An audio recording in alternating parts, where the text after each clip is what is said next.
Good morning, everyone. This is Biz Chicks TV. This is the place where you can find tips and tools to help you do business better. We're here to help you run a profitable business that's fun to run and to take the hassle out of your hustle. I'm here with my co-host and producer, Miss Francine Gregg. We're operating stuff in the background here. She's got us on Facebook, got Twitter, where we are, well, Periscope, and we're on YouTube. And today is Wednesday. So, on Wednesday, we talked to our money mindset coach, Caren Fern, all the way from Toronto, Canada. So, I'm Carolina from California Cover Ups. We're the Biz Chicks, and we are going to get started with our fabulous coach, Miss Caren Fern, all the way. You ready for this? From Toronto, Canada. I hope you got your pencils, guys, because she's always dropping fabulous information that you want to record. Okay, so let's get started. How you doing this morning, Caren? I am fabulous. I'm fabulous. I'm fabulous. That's Can you true. believe it? We are in the second month of the year. Okay. Oh my gosh, Waste no it's just time like because time is bam. waiting for you. Oh my gosh. It's not waiting for you. Last month we talked about the dreaded subject for 80% of people. Yes. Yes. We talk about budgeting and people don't necessarily like it, but that's what keeps you where you are. That's why you can plan you can't plan your personal monies, you Mm, can't plan your business money, you don't know where your financial plan lies, you don't know where nothing lies because you don't want to spend time in that graveyard, gray area, if you will.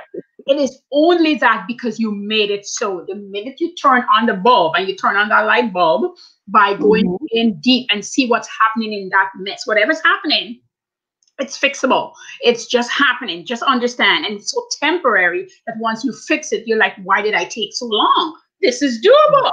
It's gonna take some time, depending on how far back you are, but it works. It works. It works once you start doing it. And we end last month talking about paying, paying off your debt and how you do it and how the feelings and what have you. This month we're going to talk about lots of things, but today's topic is sales and how it affects the mind, right? Because if you're in business, you got to sell to do all the things I talk about. You got to sell. And yeah, I talk about sales and I bring it in different shape and forms to you because I really want you to see that it's not a frightening thing. It feels that way because like hmm everything good makes you feel afraid. Everything good. Watch that now. You're going to do so. That's the reason why people do a lot of wicked things because they could just go do it. Because the other side of that, you feeling that fear, is where the goodness happens.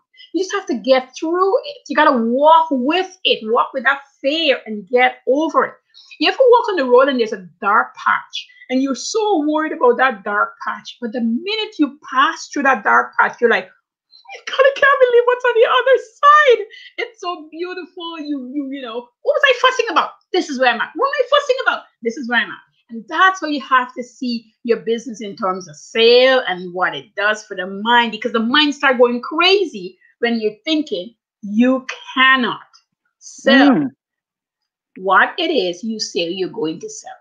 Sales, let's stop making that a frightening word. Let's not do that. So question for you, Terry. I'm going to propose a question, and if you're listening or on the replay, answer this question for yourself too.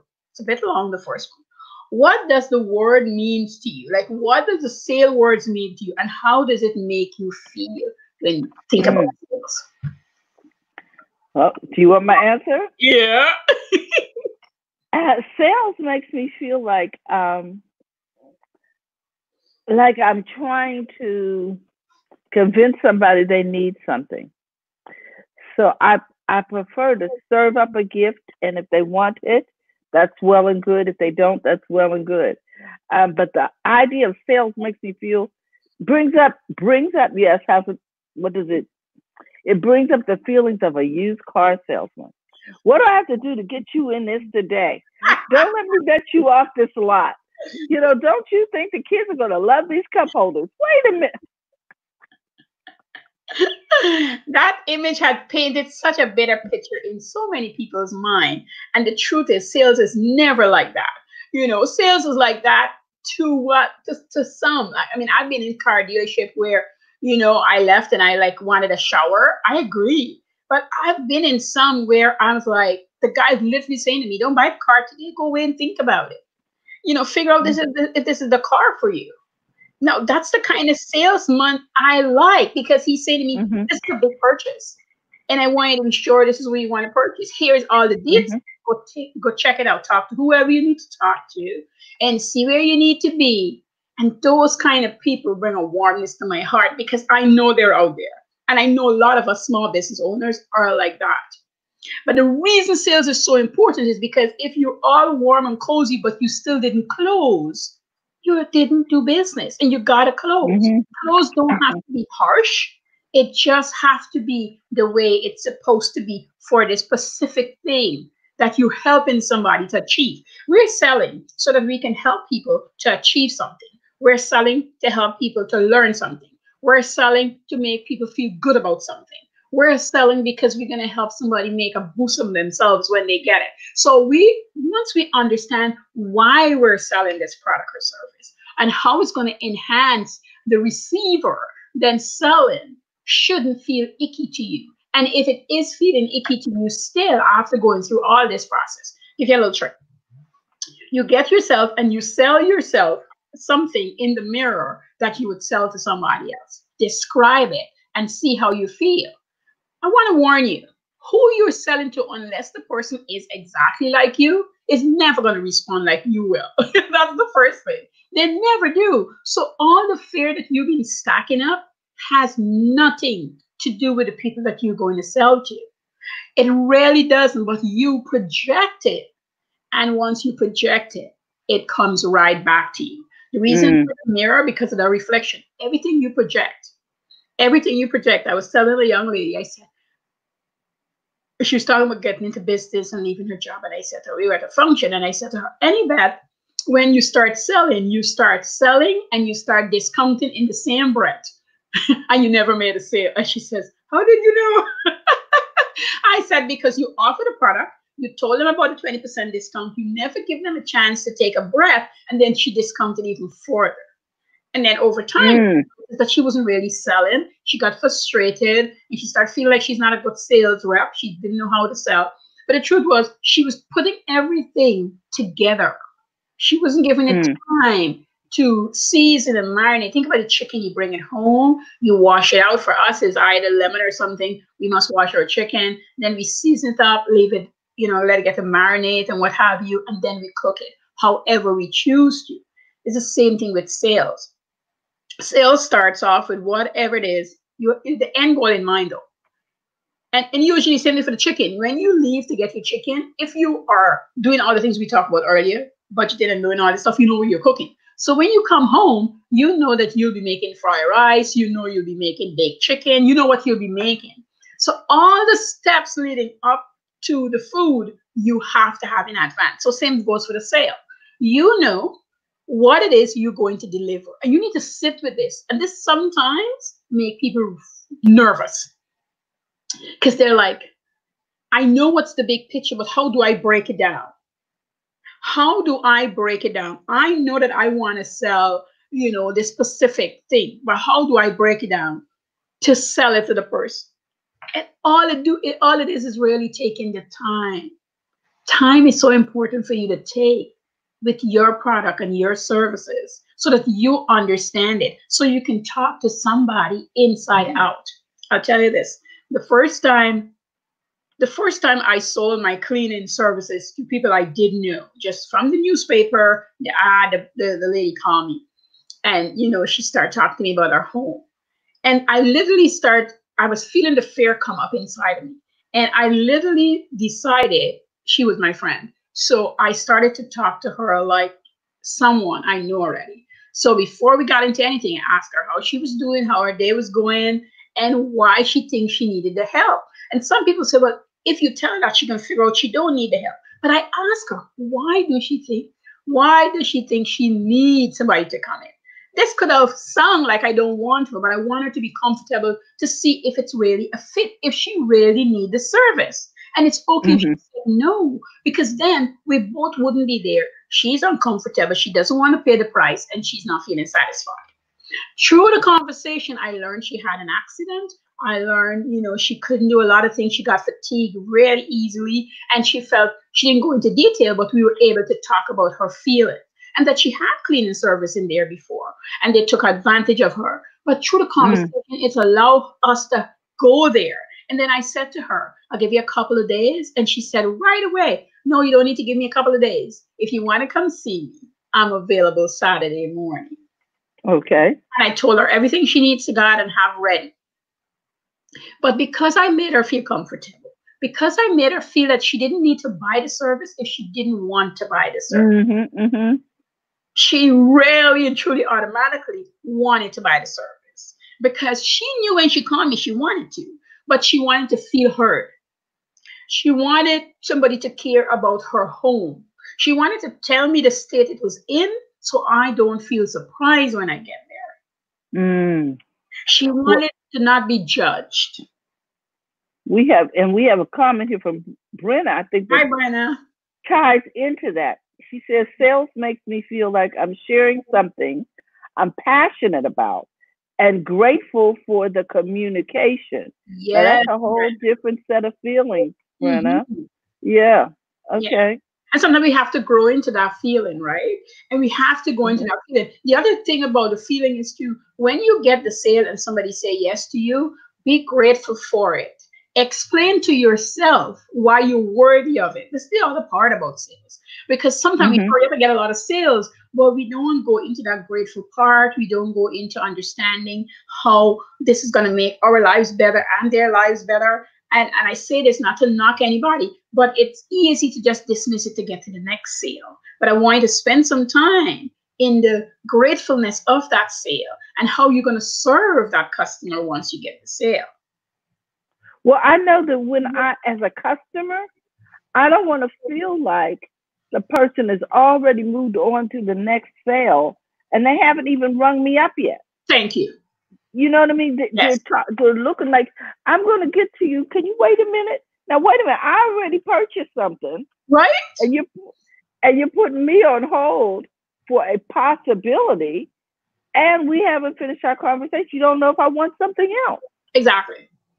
So there's just something about the way customer service operates in this day and age that is new to me, and it doesn't feel the same.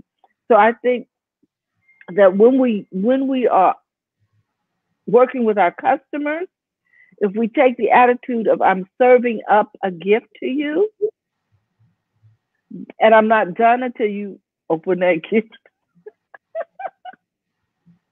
then we might not be in such a hurry or a Yes. frenzy to get to the next sale. When you go to the store, you got a really good salesperson. I was buying some bra from Victoria's Secret or is it Sense? I can't remember which one of them. And I had one of the most wonderful sales women. It was a young girl, and she was looking after me and was asking about some other bras. And the line was, catching up behind me. There's a bunch of people, and I said to her, "Okay, we'll just do this." And maybe she goes, "No, no, no.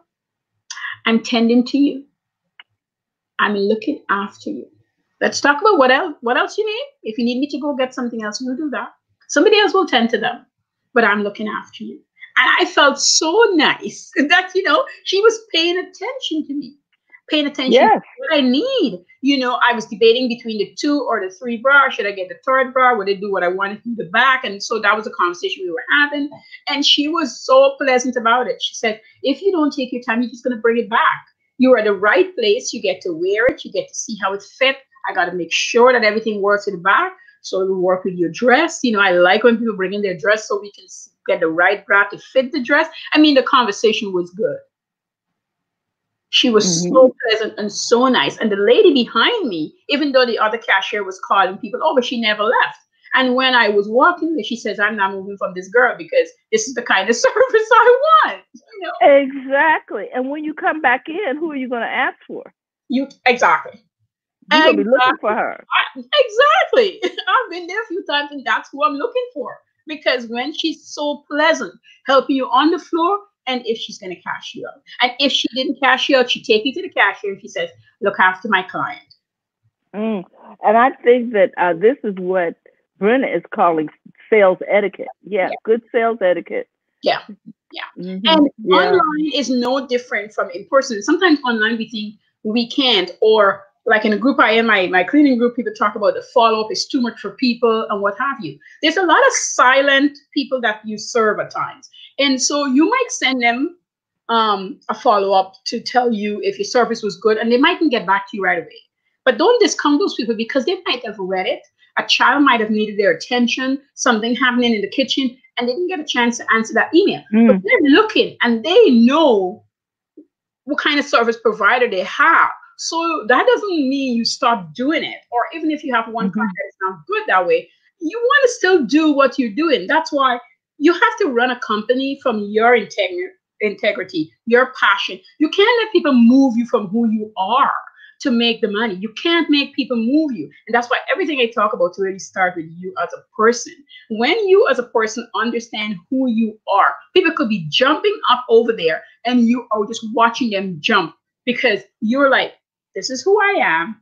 I'm not going to get excited with them. I'm not going to take them on because this is what I'm doing. And you have to be able to do that. And a lot of time commercials are different ways we interact with people from sales.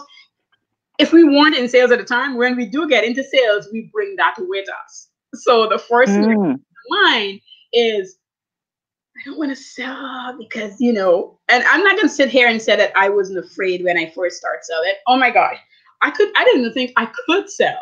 I didn't think I could sell. You know, I got there as a little girl. I got there with my little thing and I'm trying to debate who do I tell? A, I was so embarrassed. B, because a lot of kids that I went to school with was a really posh, if you'd like to say, school. So most people, parents, were either middle class or pretty wealthy. So this was a foreign thing for a kid to come in and sell, quite frankly. It Mm. was surrounded by the Canadian embassy, the American and the English embassy. Presidents that visited the country came and stayed at the big guest houses 2 blocks away. So this is an area, if you're walking down the street, is as quiet as a mouse, other than us school and the church. And a couple of shops. So you could understand it that the fear was tremendous, but my need outweighed the fear. And sometimes that's a Mm. good Hmm. start you off because I know where I was at and I know where I needed to be and I know what had to happen. And I said to myself, I have 8 hours to make this a reality. 8 hours. And of course, once I lost 2 hours, then I had six, and then I had 3 hours. And I was like, I am not going back home with this package. Something's gotta happen. Mm. And it was clumsy, it was uncomfortable, just so you know. When you start selling, if you're not really selling, and here's the other thing I want to say, lots of us have businesses but we don't sell. We got a few people to buy here, we got a few people to buy there, but we don't necessarily sell. And I said it because there's no system in place, there's no what we're going to do, there's no system, which meaning we're selling a truck, and if you don't buy it, what's next? And if you don't buy it, what next? And what do we do? That's what you do in sales. And Mm. most of us don't do that because our mind is affected of past events or what we've seen, what we've witnessed, and the fear. So that's taking away that space and time to plan it out. How am I going to sell? And what am I selling? Why am I selling it? And if they don't buy, what do I do? Where do I put these people? Do I keep them at the top of the funnel? Do I move them to the side for 90 days? Do I come back to them in 90 days? And no, let me say this, you're not annoying anybody if you come back to them because they might have been busy. They might have forgotten to get something. I've forgotten to get things and get reminded. And then like, oh yeah, I needed that. And I'll get it. And sometimes it takes a while to come back around. And it's okay because that's the time I need it. So you're not annoying anybody. You are just doing your job. And your job is to sell. Every part of your business, your job is to sell. If you're working in your business right now, your job is to sell. When you're working on your business, you need to sell more because you're supporting more people under you. So you're always selling. Selling is when you're closing the marketing cycle. That's what sales is about. You market, market, market. At some point, you got to actually close it. And that's the sales part. Marketing, It's part of your branding, telling people about you, how you are, what you do, and you eventually have to close the sale. And when it makes your mind goes wonker, you got to remind it why you're in business, right? And that's why we work Hmm. on your passion and all that sort of stuff. At different times, I come and talk about that. Here's the other part. Why do you think, this is not a next question, why do you think, and I think I covered a bit, but I'm going to go back here. Why do you think a lot of Okay. fear selling? What is the innate fear? What is buried deep down inside that causes them not to want to do it? I know we talk about you talk about the car salesman, but what after that? Like, what is further down? I don't know because something happened between the time of being a child and being an adult that shifted how we view sales. Because I know as a child, I could sell anything, any candy Right? bar, any Girl Scout cookies, whatever it was, popcorn for the school, whatever they had going on, bake sale, we just did it. I mean, there was no fear involved. And I don't know what caused the shift in how we view sales. I think the shift come, and this is from my opinion, I really think it come from the beat down that a human being gets over time. Because it's the beat down really that caused a lot of our fears, whether it's selling or not. A lot of that, and it stays within the mind. You remember all the no's and why you can't do it and the embarrassment.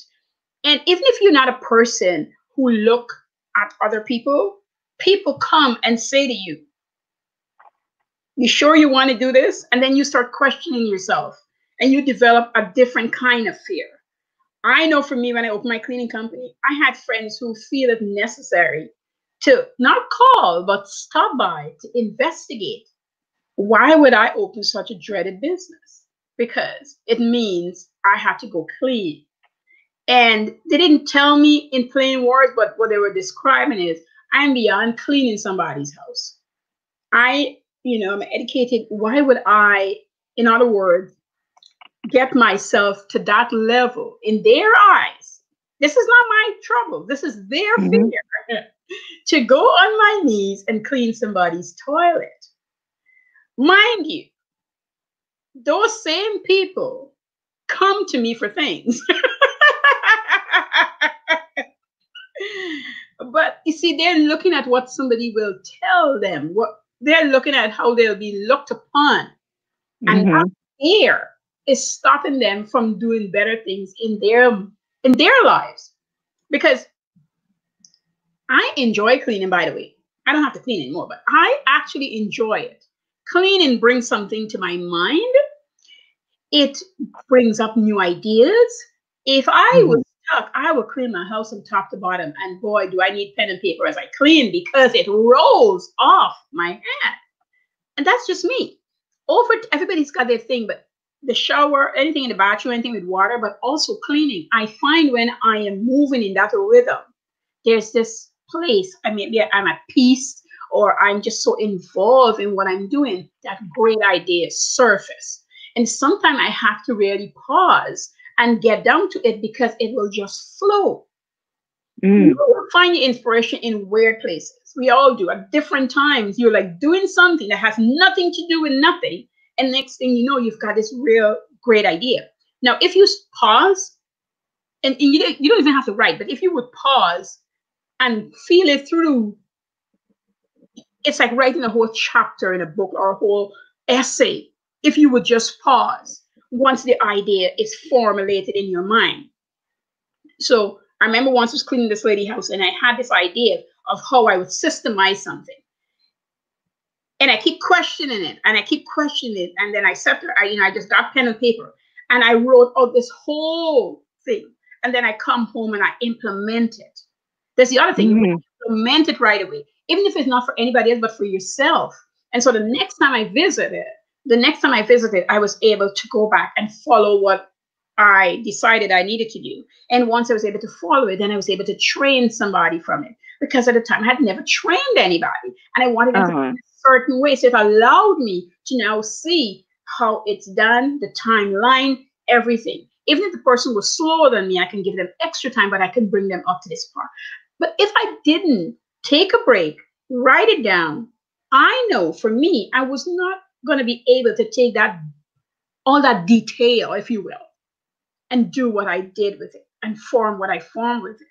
And so part of understanding the mind, part of understanding how we think and how we feel is we have to, we like to say you have to be present, but really Mm-hmm. present and allow interruption, allow yourself to say, as much as I want to finish this, here is an opportunity with something really new that I got.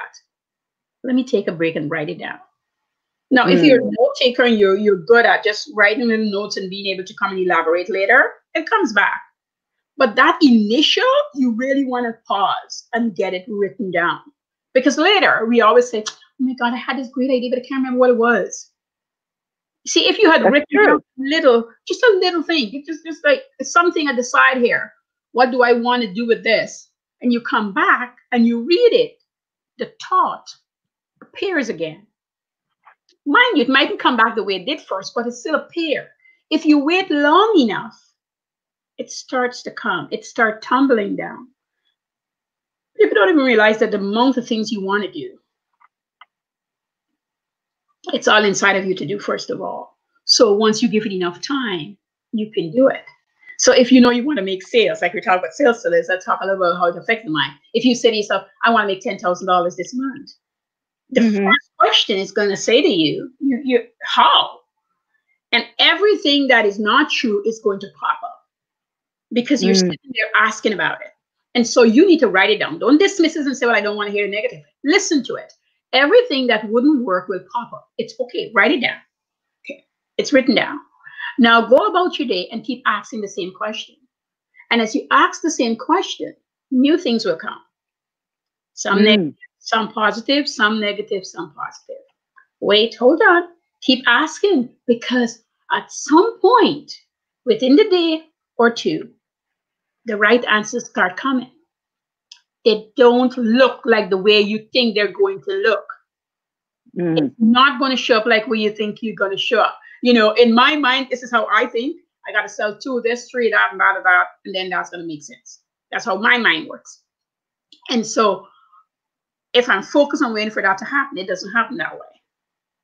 It happens sometimes the opposite, and sometimes it travels itself over to the next. And because I keep strict books and accounts of what's happening, because I pay attention of my businesses and what it brings in, when I Mm-hmm. look at my numbers at the end of the month, very few times it's not close or over because it happens.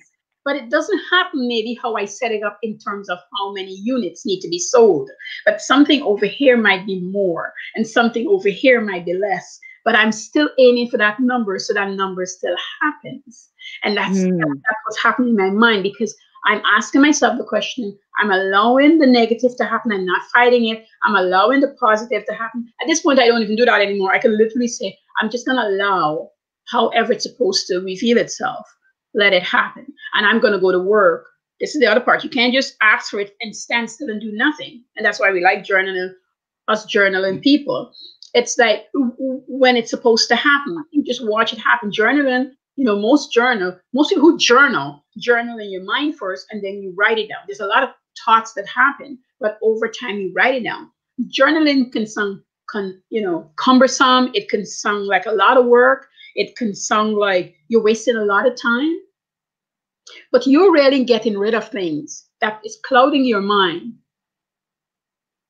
You're really getting rid of that to make way for what's supposed to happen. That's really what you're doing. You're taking away, you're dumping stuff out, and then you really just allow what's supposed to come in. And the other thing is you got to go take action and do it. You got to Wow. take action and do it.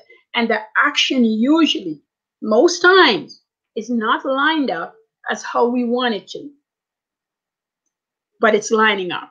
It's really lining up how God wanted to. That's all I have to tell you. It's really lining up how He sees fit for it to happen.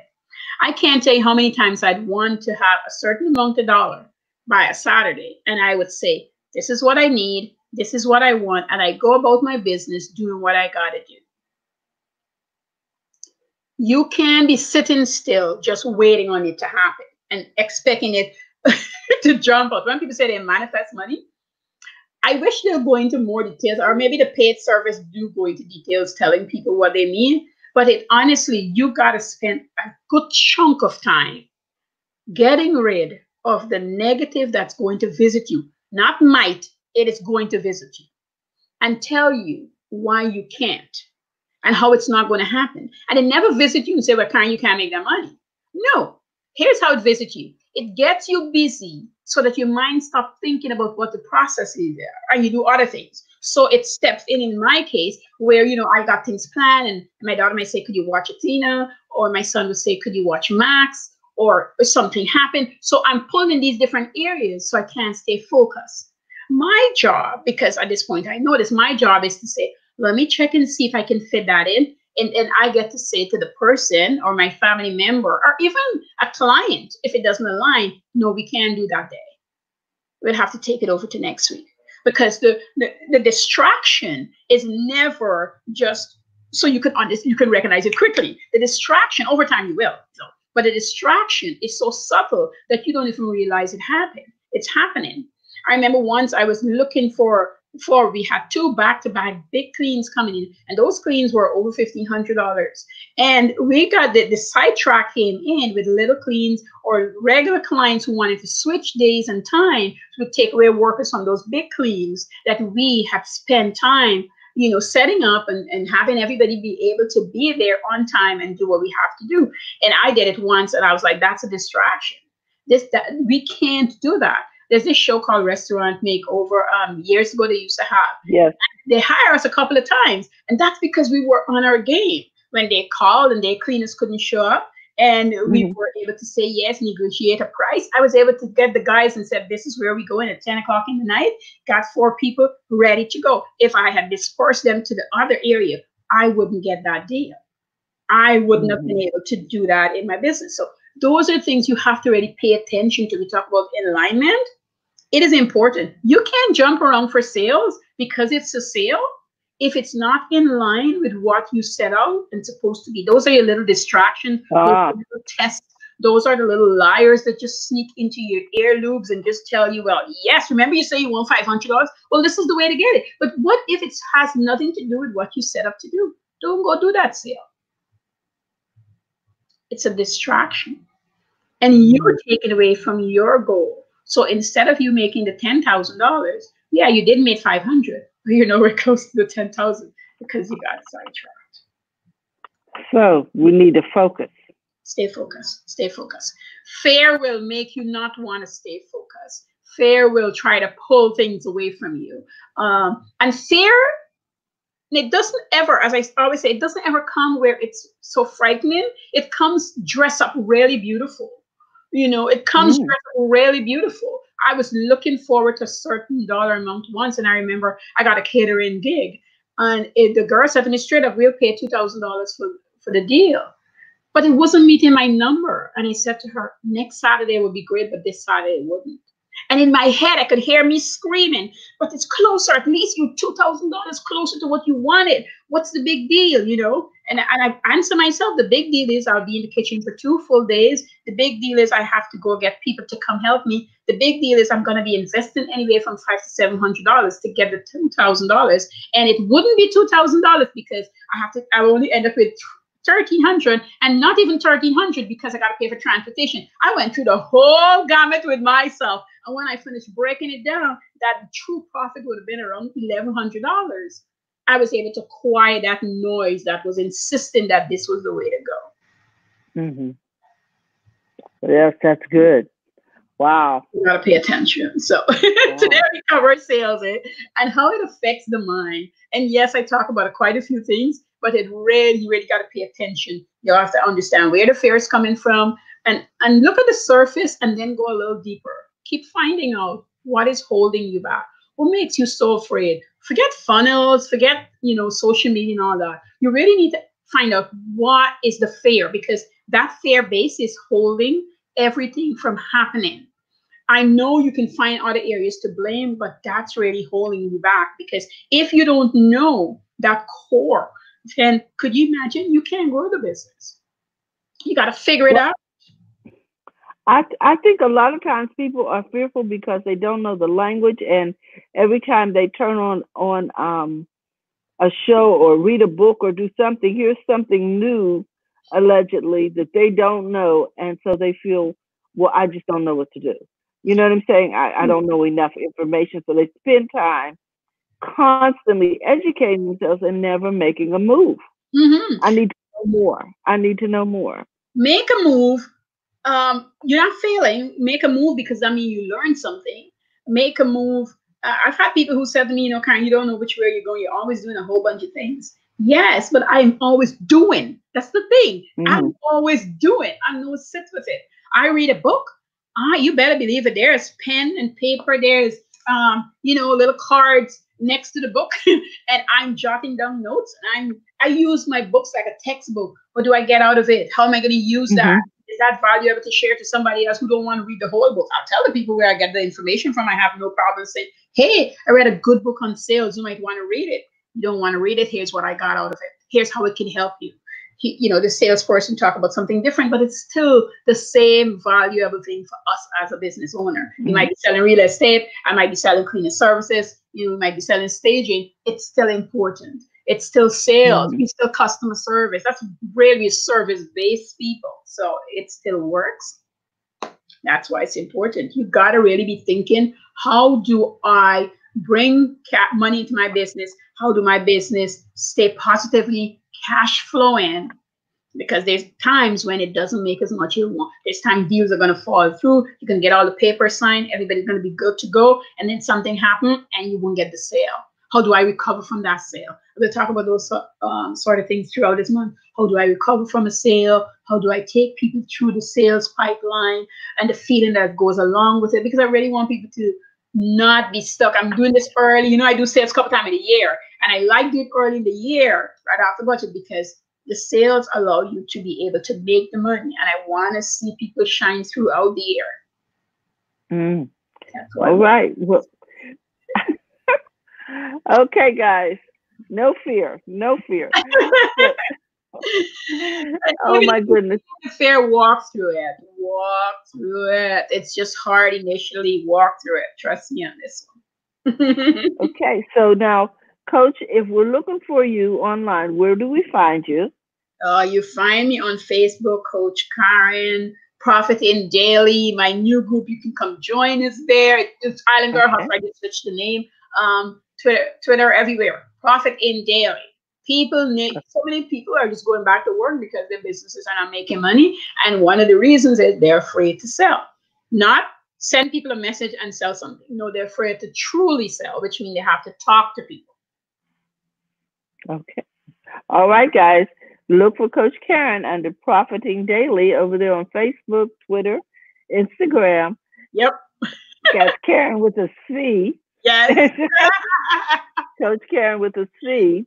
So with that, we want to thank you so much for tuning in and spending time with us today. We hope you learned something really valuable about sales and about your feelings about sales to get connected to that so that we can improve our businesses and run profitable businesses that are fun to run. In the meantime, tomorrow is Thursday. We'll be here with Happy Healthy Habits with Robin Shimizu and friends. Also, I want to remind everybody that Biz Chicks is having a conference this weekend, a discovery conference. So if you're interested in that, go over to our Facebook page and you can see the details, which is bizchicks.net. Or you can just drop us a note over there on Facebook and let us know you're interested. We also have put the information in our group. In the meantime, don't forget to go to the front of your own line. Have a great day. Bye-bye.